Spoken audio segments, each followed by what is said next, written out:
super strong. Yep, especially when it gets leveled up to the late game and it's later on, because it uses the images, it uses the heroes that are against you, against the enemy. Then you're really not going to be doing any damage. And you can see it already. Samil just goes straight for meta. He wants to get off to a good, fast start. Speaking of the fast start, MGW caught with a match missile. Fairy Fire will go, but he gets the ring crushed up. They don't have smoke screen. They'll have to dive under the tower a little bit. Another Fairy Fire committed, but it is still first blood for PPD. And, you know, that Sumail is. I mean, I'm just saying Sumail's a better player, and it's hard to say. It's like this guy wins lanes that he's not supposed to. Ooh, CC dodges the match missile, but there's the wave of terror. They might dive under the tower. No TP's coming in. Reflections out. There's the lightning storm. PPD under the tower. Split Earth misses, but he might still get the kill. The tower will be able to secure with the creeps, but it does end up CC going, wrapping around back top. MGW in the tree line. I think they've spotted him. He's low in health. He's walking back out, fear hunting with sprint up, and MJW should end up falling. Still level 1, and he is not going to get level 2 off this, as Fear and PPD combine up to get the kill yet again. The only you want to be able to punish him when he's not in Metamorphosis. You want to be able to yeah, Lightning Storm is definitely the better build if you're looking to get kills on the Terrorblade for sure. Oh, and Zai is looking for MJW, and MJW trying to deny himself. He's not aggroing the creeps though, and Zai finds himself a freebie. Not only that for Bisa.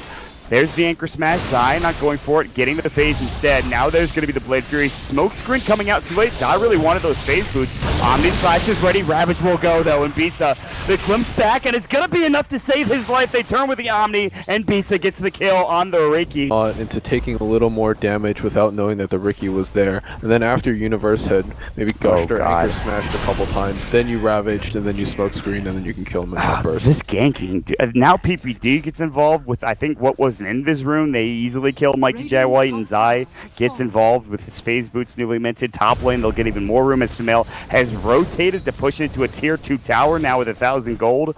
Looks like he might be even getting bots at some point. I just think FDL, they are kind of all over the place. Zai is going to get dusted up. Stan King doesn't have Fortune's End, however, and this chase is difficult, at the least, but PPD will come in and zone him out. Wave of Terror, swap back, not their magic missile range, unfortunately a little out of range. Zai has smoke screen, should slow him down enough with magic missile coming in, and that will grab them the kill. So that was a pretty optimistic play so they'll walk up high ground.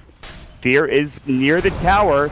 Firefly will go, and this is tough. He's got the sprint. There's the Thunderstrike. Lasso will come out. They have the damage. There's the Static Storm, and yes, with Purifying Flames, Split Earth, CC&C's damage is more than enough, but there's the Ravage. You'll hit onto all 4. Universe comes in, the Anchor Smash. He's low, but Stan King doesn't have enough damage to the tank. Omni Slash will come through on PPD. Blade Fury, and it also bounces to Sumail as well. Double kill for Zai. The Blade Fury on PPD, not enough to hit for it, I think, but Terrorblade top lane, no lasso up for 20 seconds, however, but the glimpse back will catch him. There's the kinetic field, the Blade Fury. He does have Thunder, but it's not his time. Purifying Flames takes him down too quickly. He wasn't expecting that.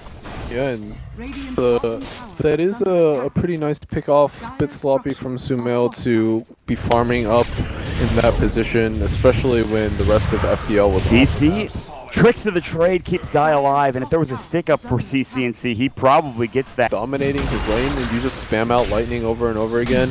They did a lot of damage, but now everybody is like, cores are pretty tanky. It's harder to burst through people, and one way or another, they're going to run in, and Fear, if he had vision here, he would get off a great triple stun. He's going to find everybody. 3-man stun comes out regardless. Ravage on 4. Universe and crew will kill everyone. Bronze will get off the Static Storm. It's going to be too late, more than likely. The mech will come through. Fear does take a lot of damage, not falling just yet. Here comes Sumail. Fear is alive, and they get the kills. They actually do take down Universe in the end. It's 2 dead, but it's just the ages, as Fear will finally respawn, and MJW, the 5th dead hero for FDL. Full team wipe. Fear starts. There's always the Venge to counter the lasso. Oh, we haven't even seen a swap yet on the lasso, have we? Yeah, it's just... Glimpse back, Zai. Good tricks of the trade. The tricks of the trade was actually on top of where he was glimpsed. Zai will end up falling. PPD is going to be next. All right. Not a bad fight, CCNC though. He's got to deal with all of this damage. Sumail's got to turn his attention to CCNC. Fear takes him down. Slithering Crush misses Omni Slash at top. Great armlet toggle, and the Sunder comes out. They were so close to winning the engagement. Another toggle, and this time a badge. Blade Fury should be enough. Toggle's not there this time, but still, Sumail is cleaning house, and again, the only survivor is S. That Blink Dagger's helping a lot. Zai, first contact, they need dust. They don't have it. They'll drop the sentry, but he gets off the smoke screen, and no last goes. He blinked into the smoke screen. Static Storm will catch on to just die, and it might actually bring him down. Swap back. Fortune's End, he's sitting at 40 HP, will regen up, and now the chase is on. Dan King getting caught, amp damage. False Promise will go, keeping him alive. The right click's coming through, but he gets bashed up. He can't TP home, and he's going to go down. He's just wasting time from EG.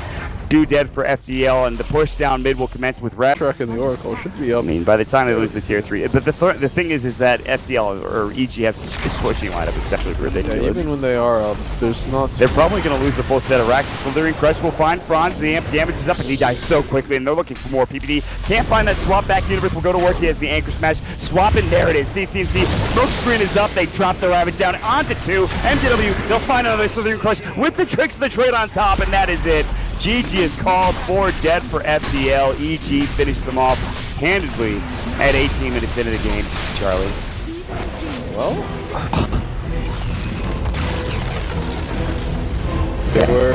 it was a much quicker game than I think we expected.